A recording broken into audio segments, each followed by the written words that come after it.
On my 70th birthday, I sat in a banquet hall, all alone. My children had promised me they would come, but when the day arrived, the seats stayed empty. The chair I had saved for them at my side remained untouched, like a cruel reminder that blood doesn't always mean family. They chose a vacation over their own father, leaving me to sit at my own celebration with no one to clap, no one to laugh, no one to even whisper, "Happy birthday, Dad." It's hard to put into words the kind of pain that slices through you in moments like that. 70 years of life, 70 years of sacrifice, and not one of my children thought I was worth showing up for. I don't think I've ever felt so invisible, so unwanted. But if you stay with me until the end of this story, you'll see how I turned that heartbreak into a revenge they will never forget. Because sometimes, silence and absence speak louder than shouting ever could. Before I continue, let me pause for just a second. If my story has already touched your heart, do me a small favor. Subscribe to this channel so you don't miss the rest of my journey, and drop a comment telling me where you're listening from. I may be just one old father with a broken heart, but knowing your voices are out there gives me strength as I share the truth. The day began with so much hope. I had spent weeks planning this party.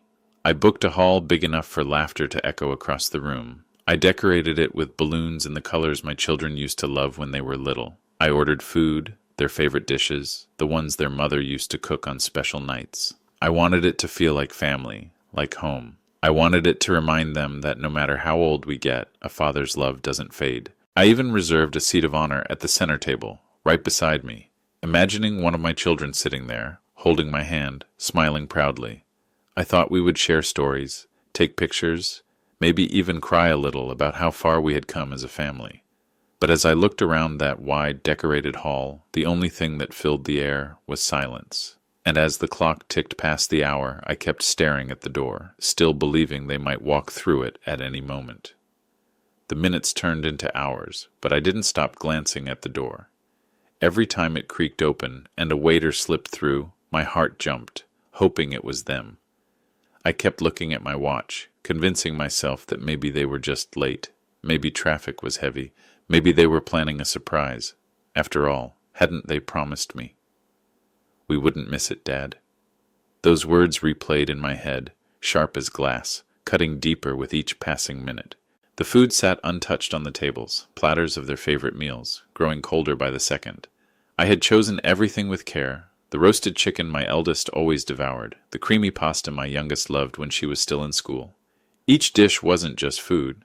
It was a memory, a piece of our life together, laid out before me like an offering of love they never came to claim. One of the waiters, a kind young man, came over and asked softly if I wanted to begin eating, but how could I?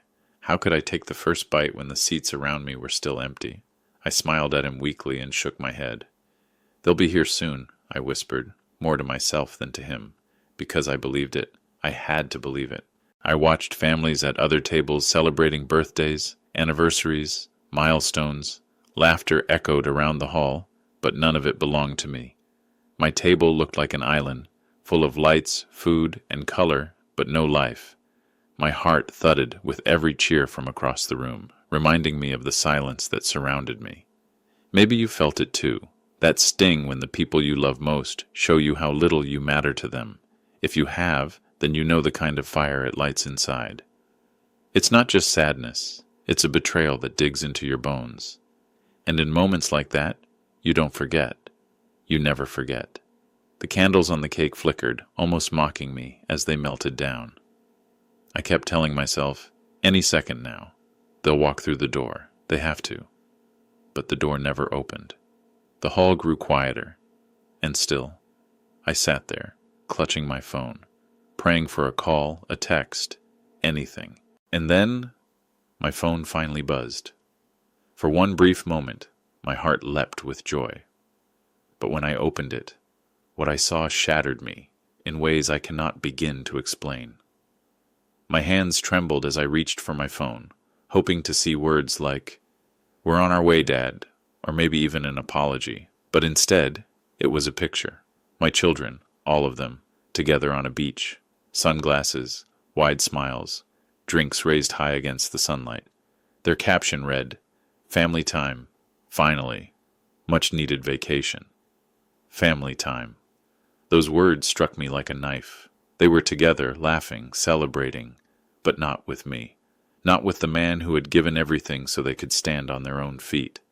I scrolled further, my chest tightening with every photo. Sandcastles, dinners, fireworks, all the moments I had dreamed of sharing that night. They were living somewhere else, without me. I put the phone down on the table and stared at the chair beside me, the one I had saved for them, empty, utterly empty. The chair mocked me, whispering what my children had already screamed with their actions. You don't matter anymore. I wanted to cry, but no tears came. It was worse than sadness. It was a hollow ache, a silence so loud it deafened me. I pressed my hands against the tablecloth, gripping it tight, as if holding on to something real would stop me from collapsing completely. Around me, the waiters cleared plates from other tables, birthday songs rang out for strangers, and there I sat, a forgotten man in the middle of his own celebration. The manager approached quietly and asked if I wanted to pack the food to take home. His voice was gentle, but it still cut me, because home wasn't waiting for me. My wife had been gone for years, and now it felt like my children had buried me long before death could. I nodded, not trusting myself to speak, and watched as they wrapped the food I had chosen so carefully, meals meant for laughter, now boxed like leftovers of a life no one wanted. I whispered to myself, why wasn't I enough? The question burned in my throat, heavier than any candle wax dripping down that forgotten cake. When I finally walked out of that hall, the night air felt colder than I'd ever remembered. The city lights blurred through the sting in my eyes, and for the first time in my 70 years, I felt like a stranger in my own family. But I didn't know then that this pain, this humiliation, would soon grow into something else, something much stronger and far more dangerous. When I reached home that night, I couldn't bring myself to eat any of the food I carried. I placed the boxes on the kitchen counter and just stared at them. Meals meant to bring my family together now sat there as silent witnesses of my loneliness. My house, once filled with children's laughter, echoed with nothing but my own breath. That emptiness dragged me backward into memories I thought I had locked away. I remembered the storms I walked through just to put food on our table.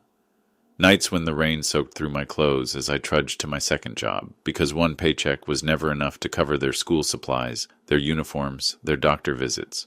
I remembered the mornings when I went without breakfast, just so my kids could eat before school. They never knew about that. I never wanted them to. Sacrifice was part of being a father.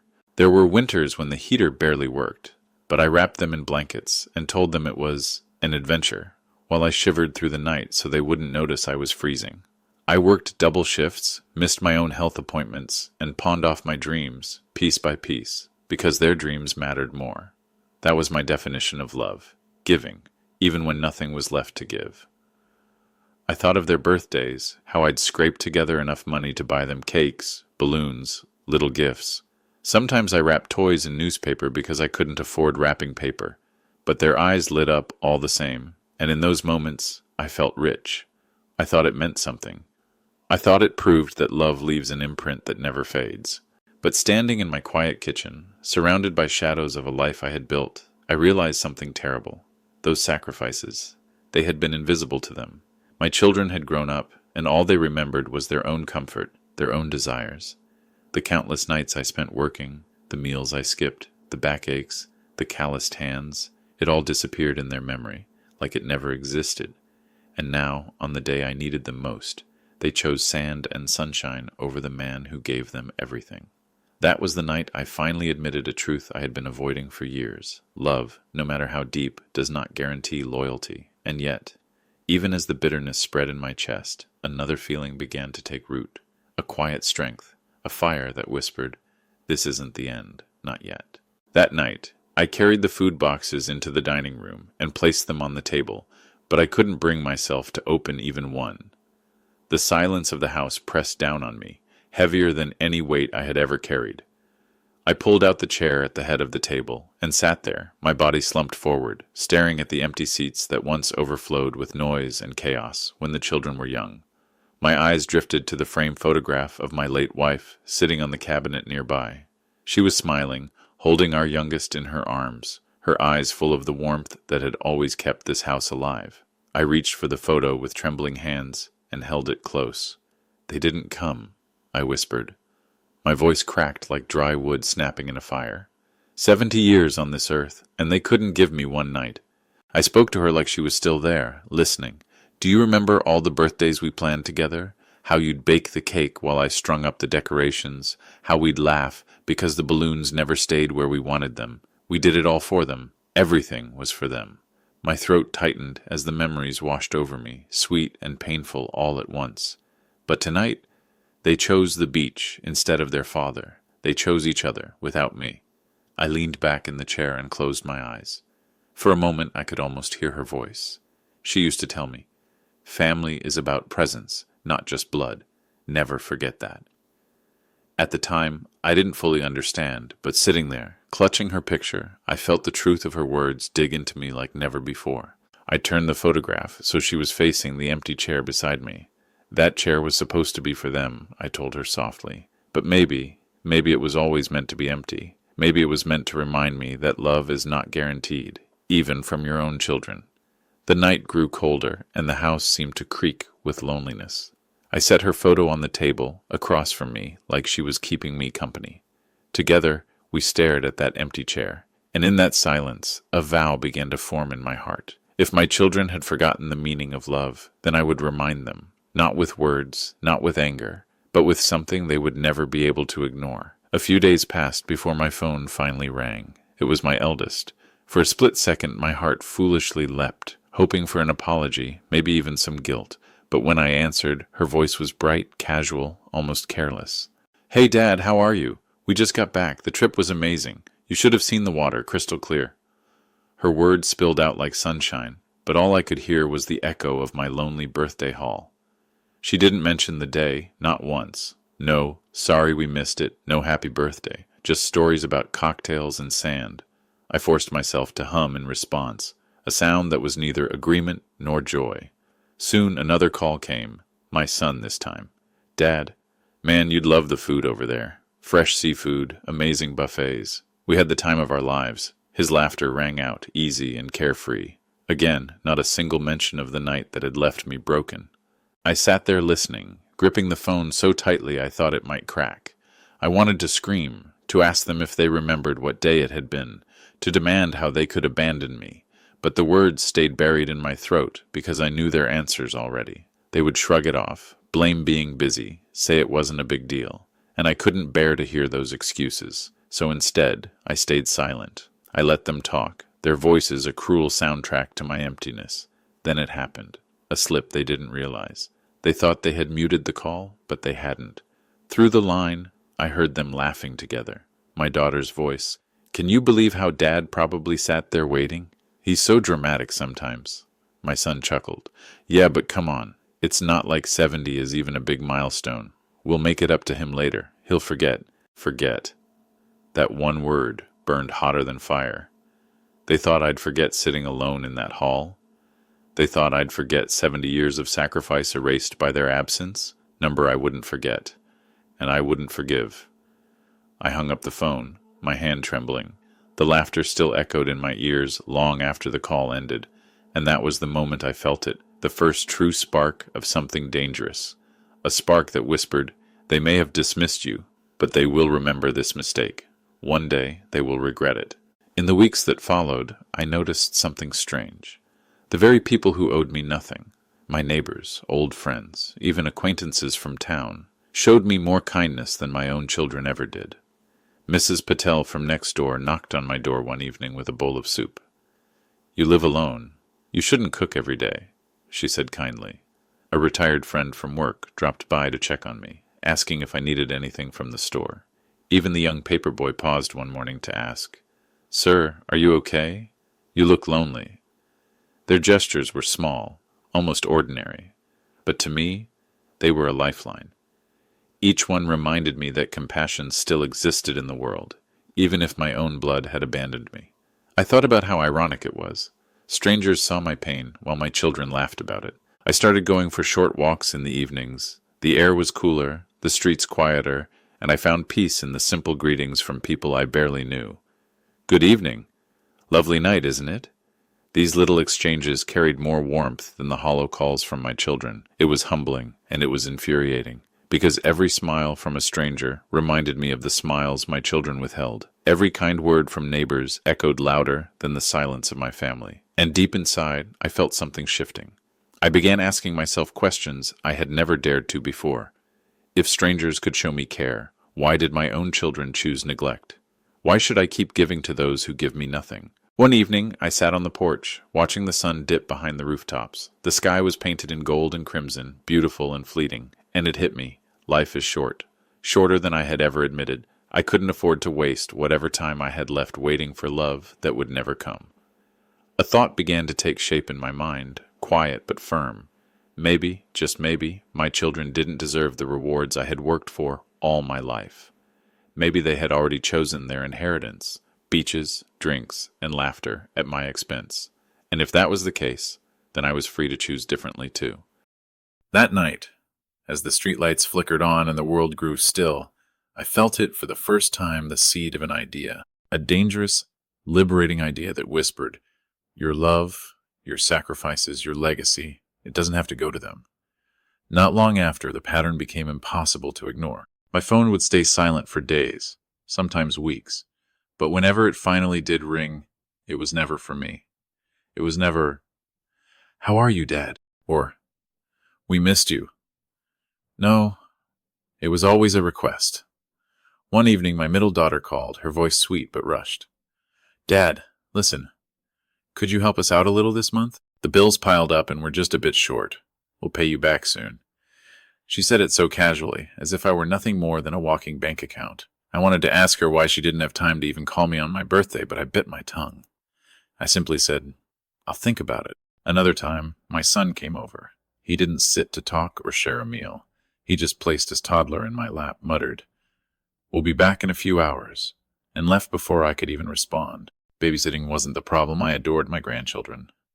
But it was the way he treated me, like free childcare, not like a father who deserved respect. The calls kept coming. One child needed help with car repairs.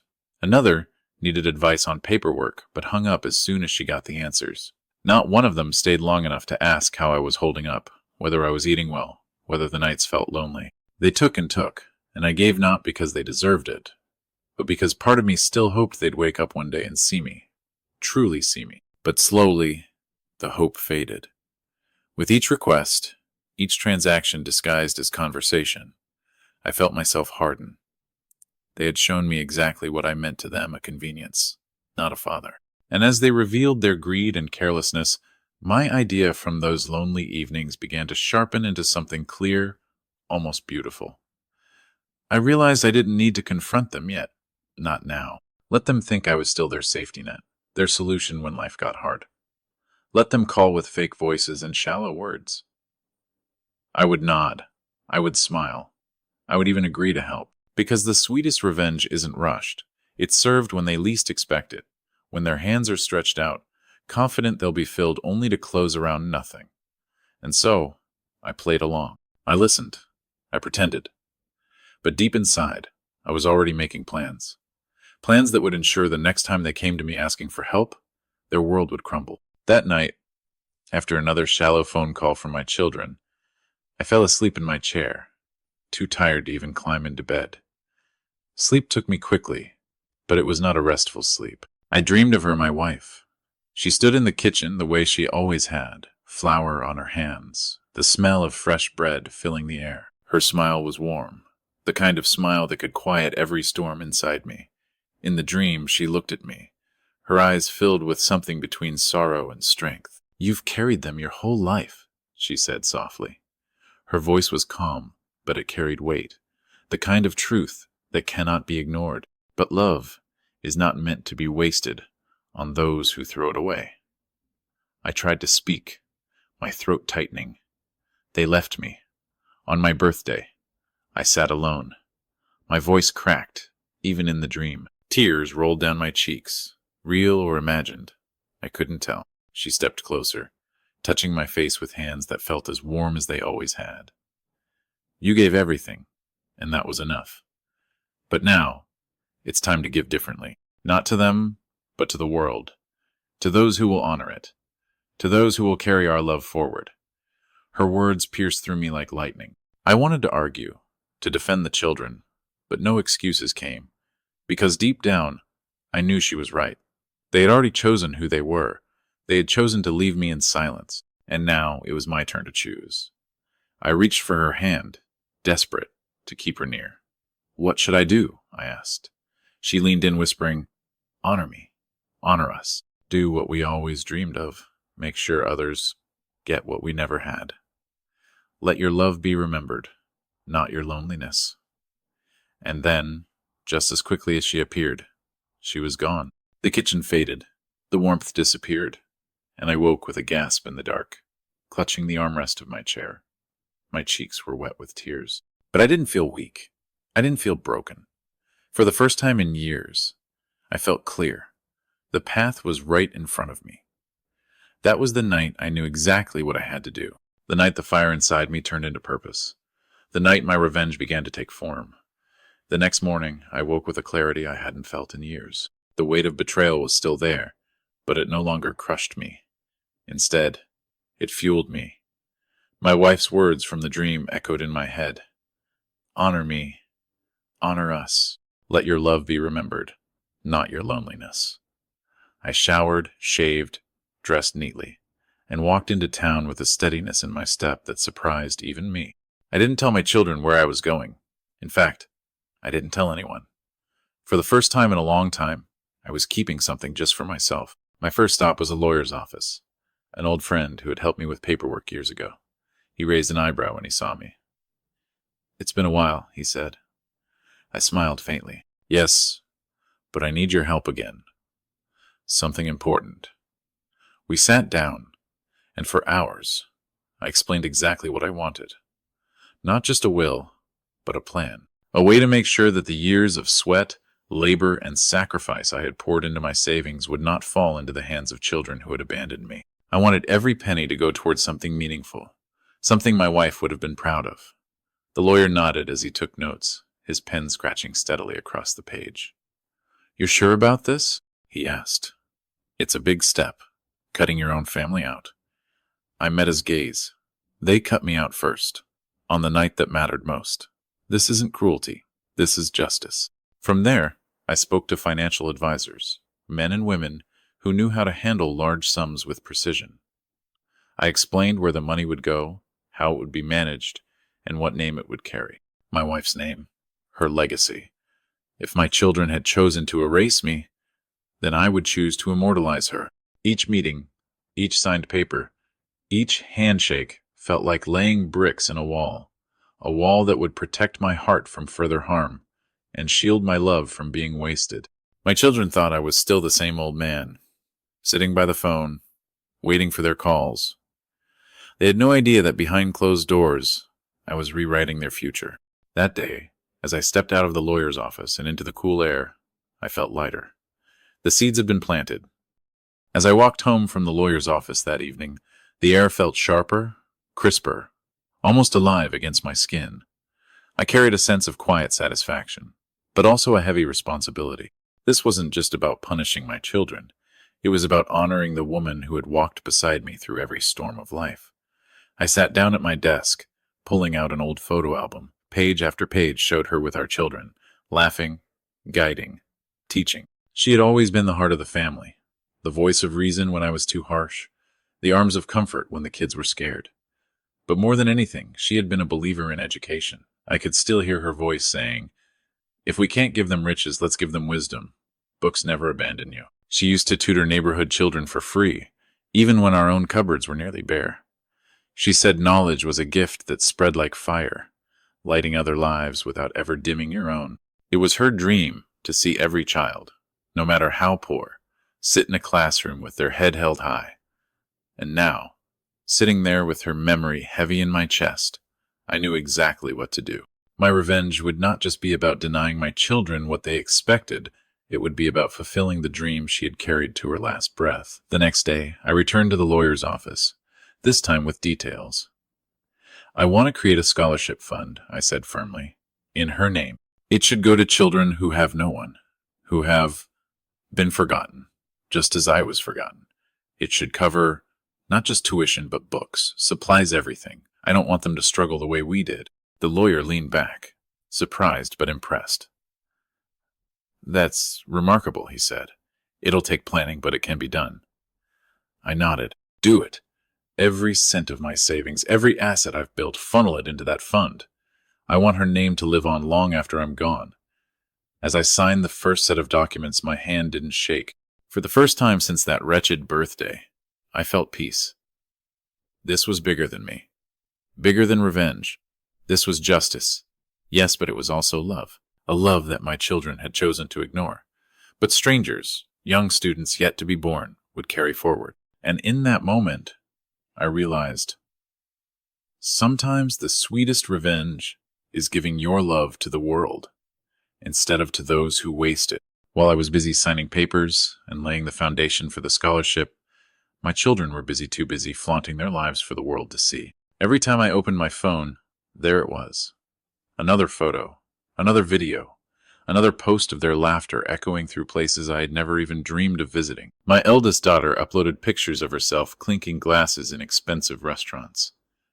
Living my best life, her caption read.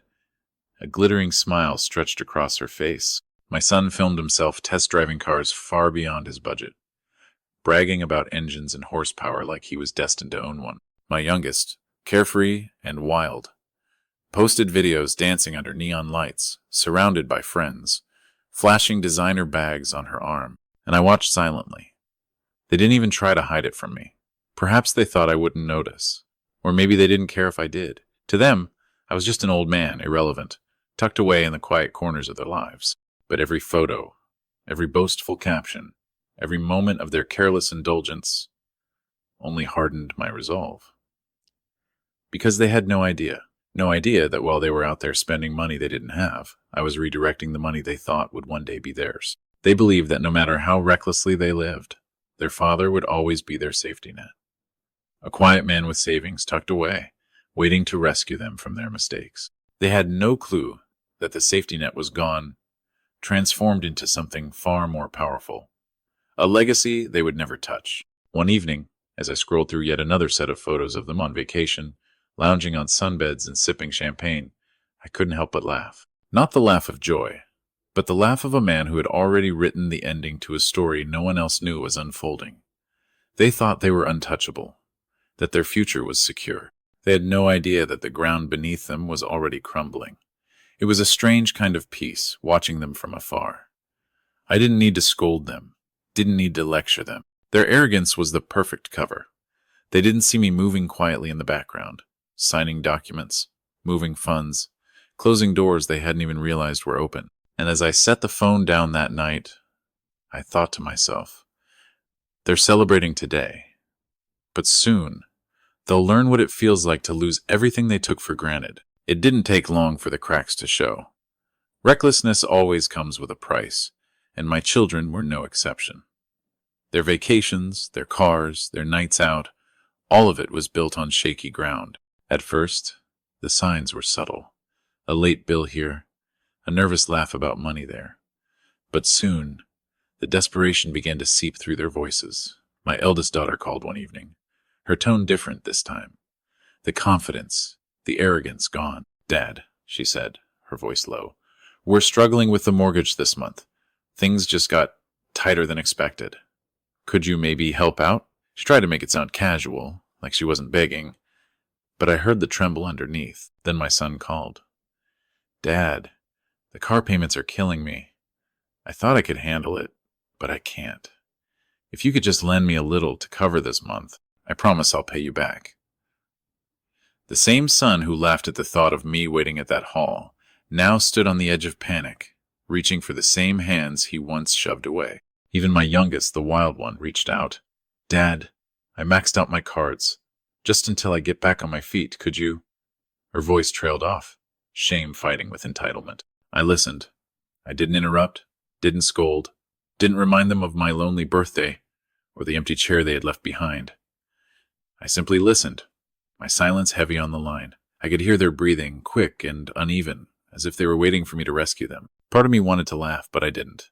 Another part wanted to scream, to remind them of every sacrifice, every ignored call, every moment I sat alone. But I didn't do that either, because my revenge wasn't about words. Words fade. What I had planned would not. So I told them softly, let's meet in person. All of you. We'll sit down and talk about everything." There was relief in their voices. They thought they had won, that their father's heart was too soft to deny them. They imagined envelopes of cash, a safety net waiting to catch them. They thought the meeting would save them. But as I hung up the phone, I leaned back in my chair and smiled. Because what they didn't know was that this meeting wouldn't be their salvation. It would be their reckoning. The day of the meeting arrived. I chose the dining room, the same room where my wife and I had once hosted birthdays, holidays, and long nights filled with laughter. Now, it would serve a different purpose. I set the table neatly, polished the silverware, and placed her photo at the head of the table where she used to sit. I didn't tell the children why I put it there. I didn't have to. One by one they arrived. My eldest walked in first, dressed smartly, trying to mask the worry in her eyes. My son followed, his confidence forced, shoulders tense. The youngest came last, distracted by her phone, though even she looked more fragile than usual. They all sat down, glancing at one another, as if to silently decide who would start begging first. My eldest cleared her throat. "Dad, thank you for inviting us. Well, things have been tight lately. We didn't want to bother you, but—" She stopped, her voice cracking just enough to betray the weight she was carrying. My son jumped in quickly. "Yeah, Dad, the truth is, we've all hit some hard times. Bills, debts, mortgages, you know how it is. We just need a little help to get back on track." His eyes met mine with a flicker of expectation, the same kind of look he gave me as a boy when asking for pocket money. Finally, my youngest spoke, her tone more defensive than pleading. "It's not like we planned this, Dad. Life's expensive. Just until we catch up, you could help us out, right?" I leaned back in my chair, listening, letting their words hang in the air. They spoke as if it was the most natural thing in the world that I would simply open my wallet, as I always had, no questions asked. They looked at me not with love, but with entitlement. It was written all over their faces. For a long moment, I stayed silent. The ticking of the clock on the wall filled the room. My wife's photograph seemed to stare back at me, urging me to stand firm. Finally, I folded my hands on the table and said calmly, "There's something you need to know." Their eyes lit up, relief washing over them. They thought the words that would follow were promises of money, of rescue. But what they didn't realize was that my next sentence would change everything. I looked at each of their faces, my eldest with hopeful eyes, my son trying to hide his desperation, my youngest shifting nervously in her seat. For a moment, I let the silence stretch. It made them lean forward, waiting, expecting the familiar comfort of their father's rescue. Finally, I spoke. "The truth is, I can't help you." 3 pairs of eyes widened at once. My eldest blinked rapidly. "What do you mean? You've always saved, Dad. You've always been careful. You must have something put aside." My son leaned forward, his voice sharper. "Come on, Dad. You're not broke. You worked your whole life. You've got money. Stop joking." I shook my head slowly. "It's not a joke. I don't have what you're asking for. Because I already gave it away." The room fell into stunned silence. My youngest let out a nervous laugh. "You what? You gave it away? To who? Why would you do that?" I could see the panic starting to ripple through them. For years they had lived with the certainty that no matter how recklessly they spent, I would be there as their safety net. And now, with a few simple words, I had cut that rope. I leaned back, my voice steady. "Yes, every cent. All of my savings, the accounts, the investments, it's all gone. You came here today thinking I would hand it over to cover your debts, your mortgages, your mistakes. But there's nothing left for you. Not anymore." My eldest voice cracked with anger. "Dad, how could you do that? We're your children. You're supposed to think of us." Her words stung, but not the way she intended. Because I had thought of them for 70 long years, I had thought of nothing but them. And in return, they left me sitting alone at my own birthday table. I folded my hands and looked at them calmly. For once in my life, I didn't think of you. I thought of something greater, something that mattered more than your vacations and your shopping trips, something that will outlive all of us. They stared at me, confused, restless, their breaths shallow as if the walls were closing in. My son muttered under his breath, "Then where did it all go?" I let the question linger, my eyes shifting to the photograph of their mother on the table, and with a calmness they didn't expect, I answered, to her, to her dream. The room went still after I spoke, my eyes resting on the photo of their mother. Her smile seemed to shine brighter than ever, as if she was watching this moment unfold. I could feel their stares boring into me, searching for an explanation, clinging to the hope that maybe they had misheard me. I leaned forward, my voice steady but heavy with meaning. All of it, every dollar, every bit of my savings, every sacrifice I made over the years went into a scholarship fund. A fund in your mother's name. Their mouths fell open, but no sound came out. My son was the first to react. He slammed his hand on the table. A scholarship? Are you serious? You gave away our inheritance to strangers? I met his anger with calm. Not strangers. Students. Children who have no one else. Children who need a chance to study, to build a future. Just like your mother always wanted. She dreamed of helping kids who were forgotten. And now, through me, that dream lives on. My eldest's face flushed with disbelief. But Dad, that was our future. You had no right to just take it away. We're your blood. I shook my head slowly. I had every right. I earned that money with my hands, my back, my sacrifices, and I will not spend the rest of my days funding your carelessness. Blood is not enough when loyalty is gone, respect is gone, love is gone. My youngest, usually so full of energy, sat frozen, her phone slipping from her hands. So we get nothing? She whispered, her voice cracking. I turned to her, my heart heavy but firm. Nothing. Because that's what you gave me when I needed you most. Nothing. On my 70th birthday, you left me alone in a hall built for family. And in that emptiness, I made my choice. I will not reward abandonment. I will not feed greed. I will leave behind a legacy of love, but not for you. For those who will value it. The silence that followed was deafening. I could see the shock in their eyes, the disbelief, the rage. They thought they had me trapped in obligation, that I would always bend to their needs. But tonight, for the first time, they realized the truth. Their father was no longer their safety net. Their father had chosen justice.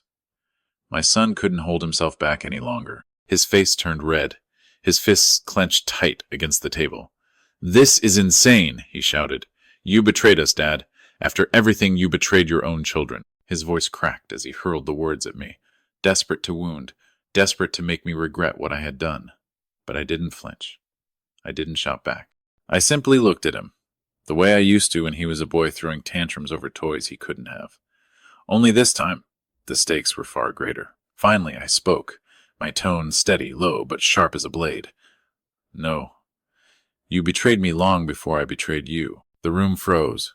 The weight of those words sank heavy into the air. My eldest opened her mouth, then closed it again, unable to find a defense. My youngest stared at me like she was seeing me for the first time. I leaned forward, locking eyes with my son. "Do you remember that night at the hall? Do you remember the empty seat at my table? I sat there alone, waiting for my children, waiting for the family I sacrificed everything for. And where were you? Laughing on a beach, mocking me when you thought I couldn't hear. Tell me, who betrayed who first?" His anger faltered, his voice dropping. "It was just one night." "One night?" I cut in, my voice rising for the first time. One night that carried 70 years of my love and my sacrifice. One night that told me everything I needed to know. Because if you couldn't stand by me on the day I turned 70, then what would you ever stand by me for? The silence that followed was heavier than stone. My eldest finally whispered, "Dad, we didn't think it mattered that much." I laughed bitterly. It mattered more than you could ever imagine. And that's the problem. You never thought my feelings mattered. You never thought my time mattered. You took me for granted until there was nothing left to take, and now you're shocked when I finally chose differently. I leaned back, folding my arms. I didn't betray you. I simply stopped betraying myself. Their eyes darted to one another, searching for comfort, but none of them spoke. Because deep down, they knew the truth. I hadn't abandoned them. They had abandoned me. They left that night in silence, slamming doors and muttering curses under their breath. My eldest wouldn't look at me. My son's jaw was clenched tight, and my youngest wiped angry tears as she stormed out. For years, they had come to me with their hands outstretched, certain I would always give. Now, for the first time, those hands had closed on nothing, and they hated me for it. I sat alone in the quiet that followed, My wife's picture still on the table. I whispered to her. It's done. They know now. But even as the echoes of their anger lingered in the house, I didn't feel regret. I felt lighter. For the first time in decades, I wasn't carrying their entitlement on my back.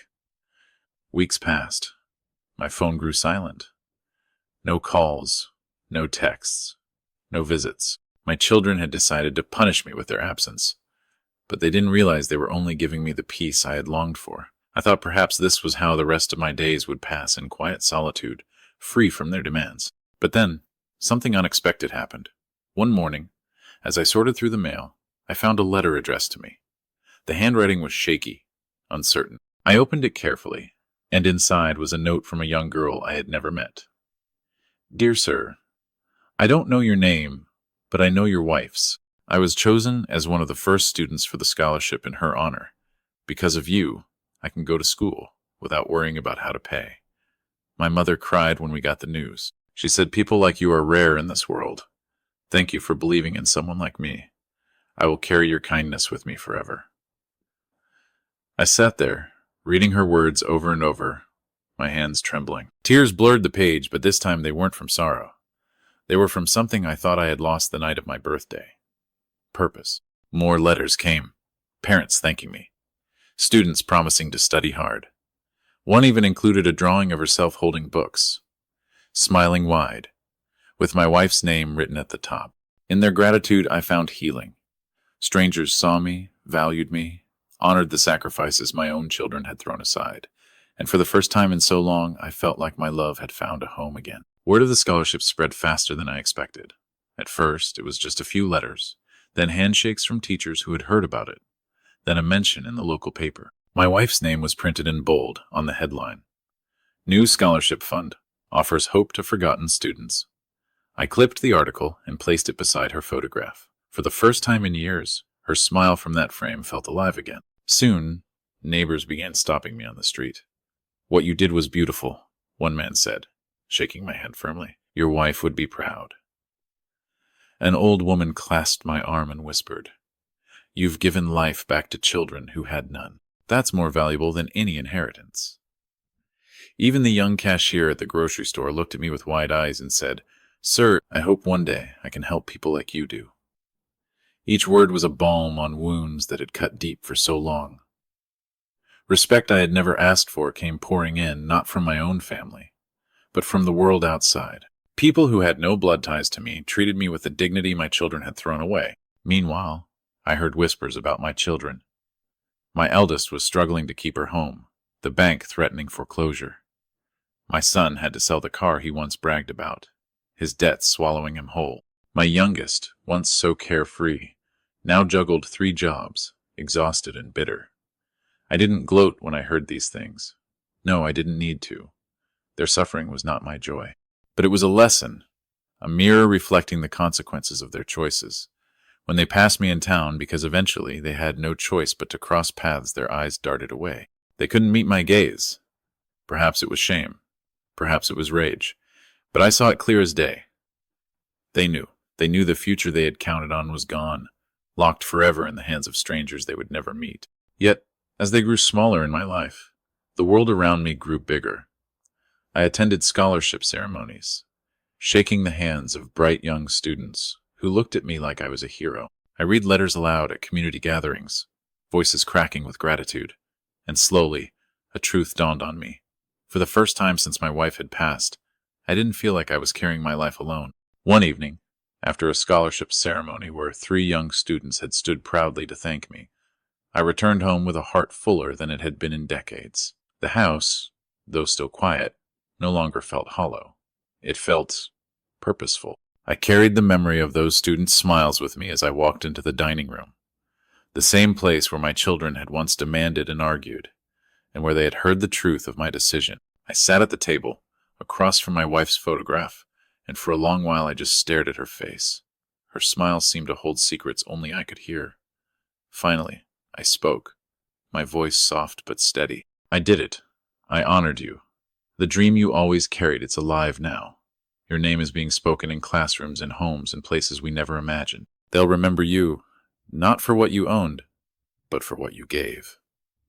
I reached out and touched the frame gently, my fingers brushing against the glass. You always told me that love wasn't about holding on, but about letting it flow to those who need it. I didn't understand then. I do now. And maybe that's why this doesn't feel like revenge anymore. It feels like justice. Like love reshaped into something bigger than both of us. I stood and walked to the cabinet where I had kept her photo for so many years, quietly gathering dust while life moved on without her. Lifting it carefully, I carried it back to the table. And then, for the first time, I placed it on the chair beside me, the same chair I had saved on my 70th birthday. The chair that had stayed painfully empty all night. I looked at the photo sitting there, and a small smile tugged at my lips. It was always meant to be yours, I whispered. Not theirs. Not anymore. The room was still, but it didn't feel empty. For the first time since that lonely night in the banquet hall, I felt company. I felt her presence, filling the space that my children had abandoned. And as I sat there, side by side with her picture, I realized that the revenge I had carried out wasn't just against my children. It was for us. For the love we built, for the sacrifices we made, and for the legacy that would outlive every ounce of bitterness. As I sit here now, older, perhaps wiser, I realize that revenge is not always about rage or destruction. Sometimes the wisest revenge is quiet. Sometimes it's simply choosing where to place your love and refusing to waste it on those who've proven they don't deserve it. My children thought blood alone was enough to guarantee them my devotion forever. They believed that no matter how much they ignored me, I would always be waiting with open hands. They were wrong. Family is not defined by blood. Family is defined by presence, by loyalty, by love freely given and returned. And the day they left me alone at my own birthday table, they showed me where they stood. So I chose differently. I gave my love, my life's work, my legacy, to those who would honor it, to children who needed it, to strangers who became, in their gratitude, more of a family to me than my own ever cared to be. That was my justice. That was my revenge. And it brought me peace. If you've listened to my story this far, maybe you know a piece of this pain. Maybe you felt abandoned by the very people you thought would stand by you. If you have, hear me clearly. You are not alone. And you do not have to keep pouring your love into empty hands. Sometimes the bravest thing you can do is close those hands and give your heart to those who will truly value it. On my 70th birthday, I thought my life had ended in silence. But today, I see that it only began. Because through my choices, through my wife's dream carried forward, I finally found freedom from the chains of disappointment. So if you ever find yourself sitting in front of an empty chair, don't despair. Don't waste your tears on those who left it empty. Instead, ask yourself, who deserves to sit there? Who deserves the love you carry? And if you're listening to this right now, I want you to take one thing away. Revenge doesn't always need to be cruel. Sometimes the wisest revenge is giving your love and your legacy to those who will carry it forward. Because love, when placed in the right hands, never dies.